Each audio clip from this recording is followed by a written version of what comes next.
بسم اللہ الرحمن الرحیم الحمد للہ نحمده ونصلی علی رسولہ الکریم اللہم انی اسألک علما نافعا ورزقا واسعا وعملا متقبلا وشفاء من کل داء۔ اس آیت میں دین کے معاملے میں زبردستی کرنے کے بارے میں ذکر ہے۔ اعوذ باللہ من الشیطان الرجیم، بسم اللہ الرحمن الرحیم۔ لا اکراہ فی الدین، کہ زبردستی نہیں دین کے معاملے میں، قد تبین الرشد من الغی، کہ تحقیق کے جدا ہو چکی ہے ہدایت گمراہی سے۔ فمن یکفر بالطاغوت، اب جو کوئی نہ مانے گمراہ کرنے والوں کو، ویؤمن باللہ، اور ایمان لائے اللہ پر، فقد استمسک بالعروۃ الوثقی، تو پس تحقیق کہ اس نے پکڑ لیا حلقہ مضبوط، لا انفصام لہا، جو ٹوٹنے والا نہیں ہے۔ واللہ سمیع علیم، اور اللہ سب کچھ سنتا جانتا ہے۔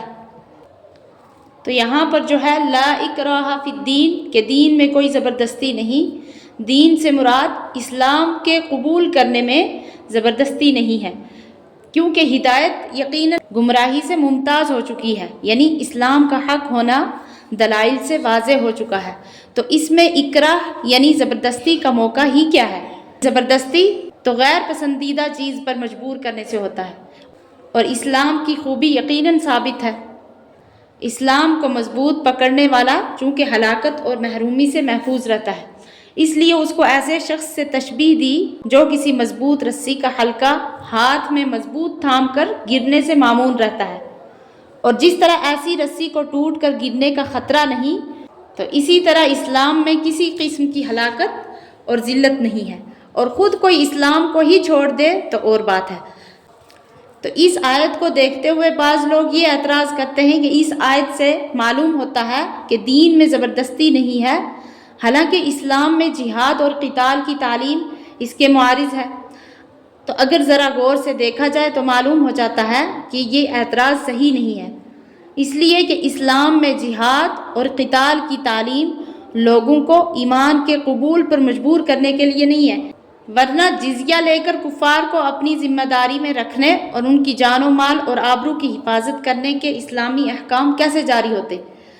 بلکہ فساد کو دور کرنے کے لیے ہے، کیونکہ اللہ تعالیٰ کو فساد پسند نہیں ہے جس کے در پہ کافر رہتے ہیں۔ چنانچہ اللہ تعالیٰ فرماتے ہیں وَيَسْعَوْنَ فِي الْأَرْضِ فَسَادًا وَاللَّهُ لَا يُحِبُّ الْمُفْسِدِينَ، کہ یہ لوگ زمین میں فساد کرتے پھرتے ہیں، اور اللہ تعالیٰ فساد کرنے والوں کو پسند نہیں کرتا۔ اس لیے اللہ تعالیٰ نے جہاد اور قتال کے ذریعے سے ان لوگوں کے فساد کو دور کرنے کا حکم دیا ہے۔ تو بس ان لوگوں کا قتل ایسا ہی ہے جیسے سانپ، بچھو اور دیگر موذی جانوروں کا قتل ہے۔ اسلام نے عورتوں، بچوں، بوڑھوں اور اپاہج وغیرہ کے قتل کو عین میدان جہاد میں بھی سختی سے روکا ہے، کیونکہ وہ فساد کرنے پر قادر نہیں ہوتے۔ ایسے ہی ان لوگوں کے بھی قتل کرنے کو روکا ہے جو جزیہ ادا کرنے کا وعدہ کر کے قانون کے پابند ہو گئے ہوں۔ تو اب اسلام کے اس طرز عمل سے واضح ہو جاتا ہے کہ وہ جہاد اور قتال سے لوگوں کو ایمان قبول کرنے پر مجبور نہیں کرتا، بلکہ اس سے وہ دنیا میں ظلم و ستم کو مٹا کر عدل و انصاف اور امن و امان قائم رکھنا چاہتا ہے۔ حضرت عمر رضی اللہ عنہ نے ایک نصرانی بڑھیا کو اسلام کی دعوت دی، تو اس کے جواب میں اس نے کہا انا عجوز کبیرۃ والموت الی قریب، یعنی کہ میں ایک قریب المرگ بڑھیا ہوں، آخری وقت میں اپنا مذہب کیوں چھوڑوں۔ حضرت عمر رضی اللہ عنہ نے یہ سن کر اس کو ایمان پر مجبور نہیں کیا، بلکہ یہی آیت تلاوت فرمائی لا اکراہ فی الدین، یعنی دین میں زبردستی نہیں ہے۔ حقیقت میں ایمان کے قبول کرنے پر زبردستی ممکن بھی نہیں ہے، اس لیے کہ ایمان کا تعلق ظاہری اعضاء سے نہیں بلکہ دل کے ساتھ ہے، اور جبر و اکراہ کا تعلق صرف ظاہری اعضاء سے ہوتا ہے، اور جہاد و قتال سے صرف ظاہری اعضاء ہی متاثر ہو سکتے ہیں، لہٰذا اس کے ذریعے سے ایمان کے قبول کرنے پر جبر ممکن ہی نہیں ہے۔ اس سے ثابت ہوا کہ آیات جہاد و قتال آیت لا اکراہ فی الدین کے معارض نہیں ہے۔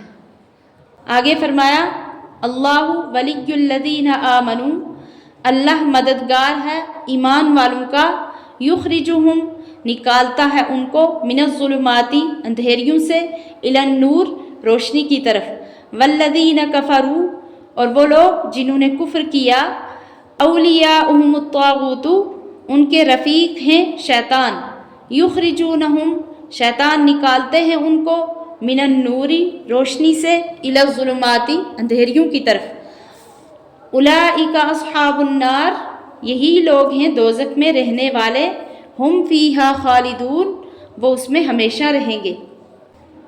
تو اس آیت سے ایمان کا سب سے بڑی نعمت اور کفر کا سب سے بڑی مصیبت ہونا بھی معلوم ہوا، اور یہ بھی کہ کافروں کی دوستی بھی ظلمت ہے۔